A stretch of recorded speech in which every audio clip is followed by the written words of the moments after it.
Hi everyone, welcome back to Storytime Recaps. In this video, I'm going to recap one of the film from 2021, Chaos Walking. Without any further, let's get started. In the year 2257, after humanity made landfall on a planet resembling Earth and named New World, a young guy Todd appears to be talking to his dog when they are out on a walk since his thoughts appear to be floating around his head in the form of colored smoke. Mancheet reacts to the manifestation by barking. As he makes his way back to the settlement where he lives, Todd is approached by a man riding a horse who just so happens to be the preacher. When Todd's thoughts start to manifest outside of him, he attempts to control them by thinking of birds. Eventually, the birds start to appear around his head, but he is unable to control them. He refers to this phenomenon as the noise. Pondering the preacher's continued presence given that few people really attend church these days, he walks back to face Todd after hearing his noise, telling him not to hide his behavior since he is aware that Todd is an orphan acting weakly, much like a lady. Todd has never seen a lady, though, as all the ladies from the New World have vanished. One day, the preacher quotes scripture in front of Todd, leaving him and his dog behind. That same day, Todd returns to his homestead and is met by his stepfathers laboring in a field. Later, when they are having dinner together and talking about his day, he tries to hide the fact that he spoke with the mayor of their settlement, but his noise exposes him and Mayor Apprentice compliments him on the deft use of noise earlier in the day. His stepfathers, on the other hand, are not impressed by that and think he is not welcome in their son's life.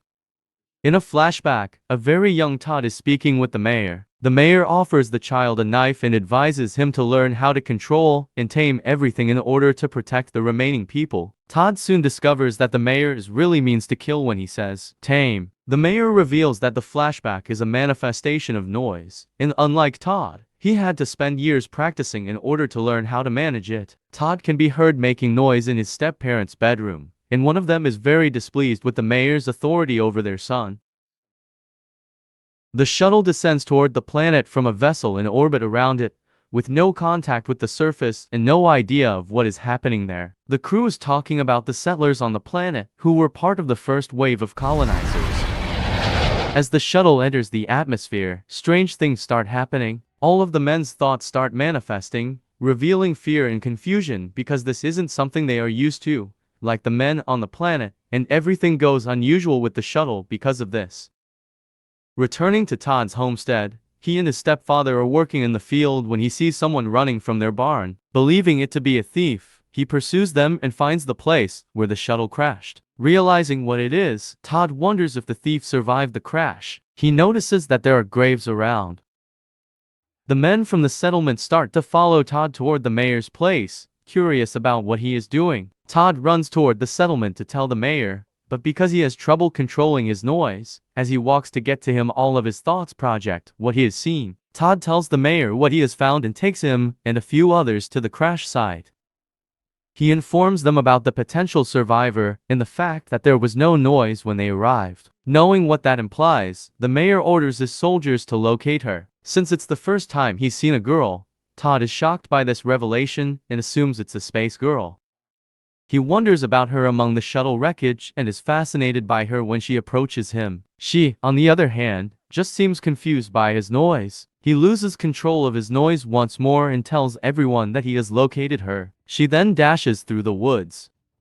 The girl is instantly trapped by the mayor using his own noise to construct a circular fence around her. She is unaware of this at the time. Returning to the settlement, the captured girl speaks with Mayor Apprentice, who informs her that the noise is a trait unique to men. He also relates the story of what happened to all the women in their colony, namely that they were all massacred by the planet's native spackle species during a previous conflict with humans. In their conversation, she reveals that a ship is heading her way. The mayor asks where it will land, but she dodges him, showing him that she is not under his control like he does the men from the settlement. Instead, he leaves her alone with his bumbling son, who immediately begins going through her bag and finds an odd tool that turns out to be a weapon that he accidentally activates, nearly killing them both. She uses that as a distraction and flees once more.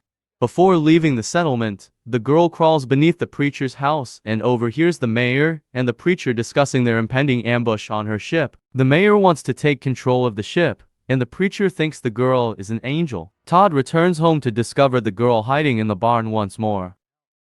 Realizing how terrified she is, he decides to assist her and keep her presence there a secret. Todd even makes an attempt to hide it from his stepdads, but they see right through him even without his noise and decide to tell him how he can protect her so she doesn't end up in the mayor's hands. One of his stepfathers discloses that there is another settlement on the planet and that he must take her there for her safety. Then, before Todd and the girl can go for the other colony known as Far Branch, Mayor Apprentice finds her when he gets to the farmhouse. However, after the mayor's son kills one of Todd's stepfathers, the mayor manipulates Ben and convinces him to assist in catching Todd in an attempt to save him. The girl, whose name is revealed to be Viola, Todd, and Men cheat out for Far Branch with little idea of what they might discover there. However, they soon become friends and begin to discover new things about one another. Todd informs her that he lost his mother when he was a kid. She tells him that she had never seen Earth and had never felt rain on her skin. Viola was born on the colonizing ship, where her parents also died and the two of them were orphans.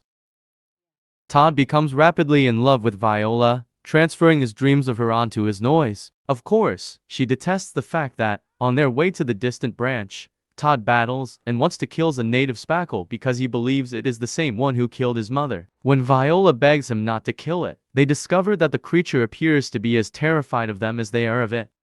When Todd and Viola arrive in the settlement, the locals greet them with the anger of hostility and wish to hang him when they learn that he is from Prentice Town. Thankfully, the mayor of Far Branch prevents that from occurring. Todd soon discovers that everything he had always been taught about the New World was false. The most startling revelation he makes there is that not all of the women are dead. Rather, he discovers the graphic reality of his own community, which is that the men, not the native spackle, were responsible for the deaths of all the women. And that's how his mother died, the men's hatred of the ladies hearing what they thought and them not being able to hear theirs. Furthermore, in contrast to his own Prentice Town, which is populated by both men and women and has a woman in charge, the Far Branches are home to young children of all ages and genders. As the town's mayor, she takes care of the two of them and defends them from the men from Prentice Town as well as her own people. Viola is disappointed to hear that Far Branch lacks modern technology and that she is unable to communicate with her ship from there. Nevertheless, the mayor of Far Branch informs her that she may locate a transmitter somewhere else in order to send a message while they are staying in the Far Branch village. Todd and Viola become closer as she reads him passages from his mother's journal. When Todd hears his mother describe what happened in Prentice Town prior to the women being killed, he becomes hateful of the mayor. The apprentice grows the speckle and is never heard from again. Meanwhile, as Mayor Prentice and his men approach Far Branch, the preacher and he don't seem to agree on what to do with the girl when they find her. The preacher wants to kill her in the name of his god, but Apprentice needs her to provide him with the information he needs to ambush the ship and take control. Once they reach the settlement and corner Todd and Viola, Ben, Todd's stepfather, assists them in creating a distraction by using his noise to display a picture of Viola and fools the mayor for just long enough to allow the two of them to flee once more. However, when they pursue them once more, Mayor Prentice and his men are now considerably closer to their trail. The preacher is the first to catch up to them, and although he is unable to kill Todd or Viola, he manages to get hold of him and cheat and brutally murders him as a warning. Todd and Viola discover the remains of the ship that carried the first group of settlers to the New World. When they discover that the antenna is damaged, they separate even though she is aware that the ship contains a transmitter. As she waits for it to go online, Todd goes to fix the antenna. Meanwhile, Prentice and the preacher are closing in on the wreck. The preacher finds Viola and attacks her, and during their struggle, his noise indicates that he is insane from his own misguided religious beliefs combined with misogyny and annoyance. Viola uses one of her advanced technologies to kill him in self-defense. Todd fights Mayor Prentice and attempts to kill him with the knife he gave him. After a bloody battle in which he is severely injured, eventually, he uses the power of his noise to intimidate the mayor. Using the mayor's strategy to control the noise, he surrounds himself with a circle of women who are the women of Prentice Town he has slaughtered, including Todd's mother. He confuses Mayor Prentice, and in the confusion, Viola pushes him off the side of the shipwreck. Viola's spacecraft is the last object to show in the sky before Todd bleeds out from his wounds. The men from Prentice Town also see it, but they turn around without pursuing Viola and Todd. When Todd awakens aboard the spacecraft, confused Viola is waiting for him to regain consciousness. When he discovers that she is a member of the second wave of settlers, and that she will remain on the planet with him, consciousness makes a noise that shows how delighted he is to have her there. Will she kiss him? He wonders. Thanks for watching. And remember to turn on your notifications to watch more movie recaps like this one.